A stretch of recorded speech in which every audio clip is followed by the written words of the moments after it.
Drew McIntyre has given insight into his feud with CM Punk and what you don't know about it, as there's real heat between these two stars. In this video, we're going to talk about it. Drew McIntyre, CM Punk, they've been feuding for most of 2024, dating back to January when Punk got injured in the Men's Royal Rumble match in a move with McIntyre. Now, Punk was able to complete that match, ultimately being eliminated by Cody Rhodes, who went on and earned a undisputed WWE Championship opportunity against Roman Reigns and winning it. 2 nights later, on Monday Night Raw, McIntyre, he cut a heated promo discussing how he prayed Punk would get hurt before laying him out. CM Punk, he screwed McIntyre over at WrestleMania 40 after McIntyre had beat Seth Rollins for the World Heavyweight title, as Damian Priest took advantage of Punk's attack and cashed in Money in the Bank to win the title from McIntyre. At Money in the Bank, McIntyre won the Money in the Bank briefcase, cashed it in during the World Heavyweight title bout between Damian Priest and Seth Rollins, only to be screwed by Punk yet again. By the way, that makes twice, but not to fear, because we're coming up on number 3 of the screw job by CM Punk.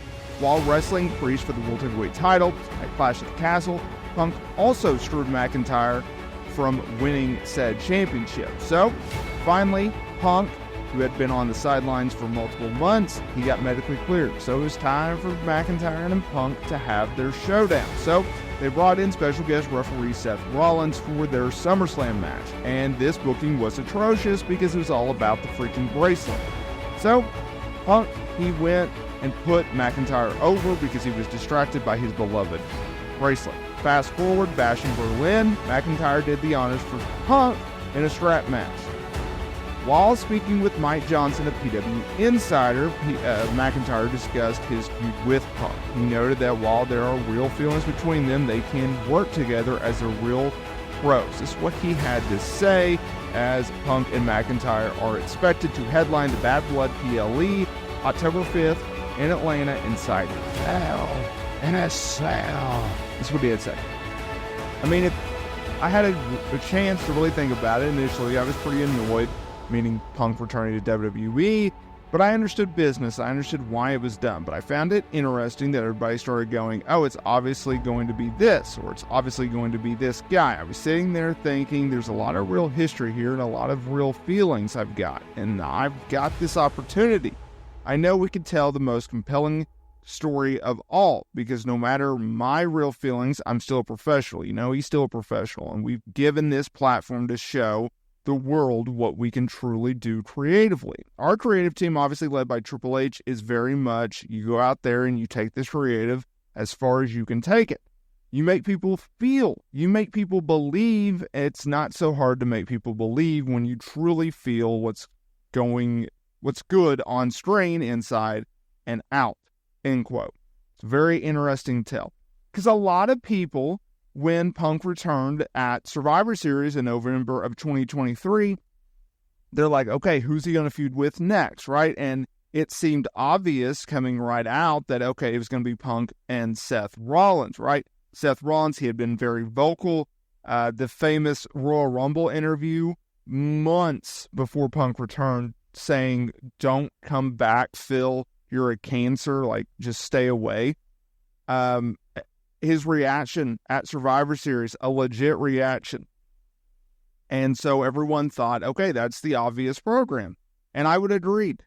And that was the direction, because Punk was going to work with Seth Rollins for the World Heavyweight title at WrestleMania. The only problem was Punk got injured. So you had to change plans. And so they called on McIntyre, who, by the way, was in contract talks with WWE. So, just like with Becky Lynch, they gave him a heck of a push. And don't get me wrong, he's been a top star for years, but like, usually when they're in contract talks, you get a title, or you get a title program, or you're more used. I mean, look at Chad Gable, for God's sakes.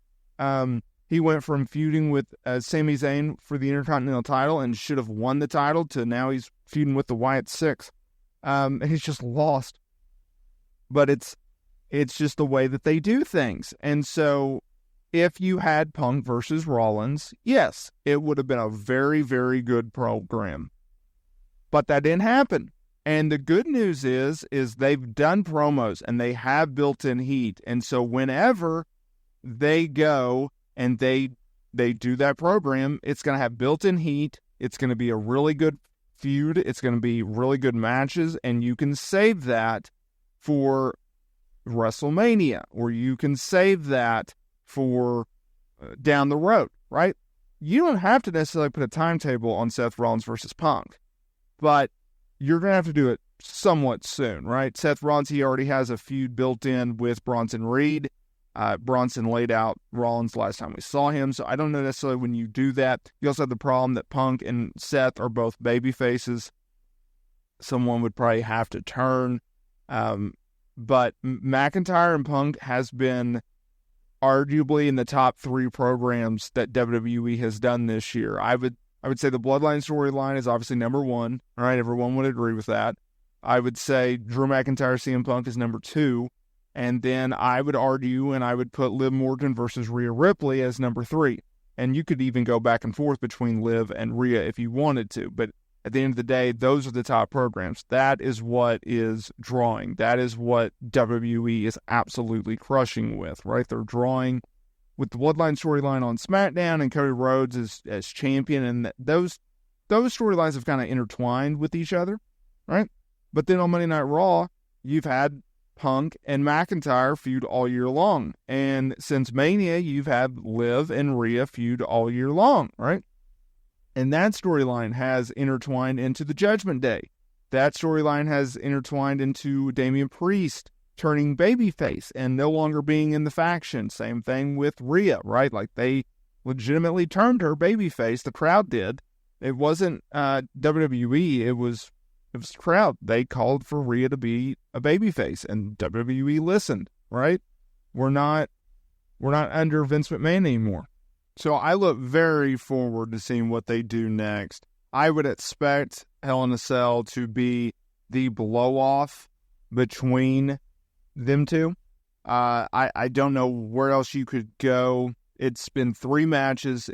Every match has upped the stakes. Every match has gotten a little more intense, a little more extreme, a little bit more violent, and there's not a better way to be booked inside Hell in a Cell on the 25th anniversary of this event, or whatever anniversary it is, and do it in Atlanta, Hell in a Cell, main event of a pay-per-view event, and go out like that.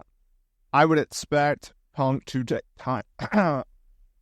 take time off after this show, not just because of my hacking fit, but just, look, he's been on TV for a while, and having him take a few months off and then maybe a return for the Royal Rumble build, and we'll see where McIntyre goes from here as well.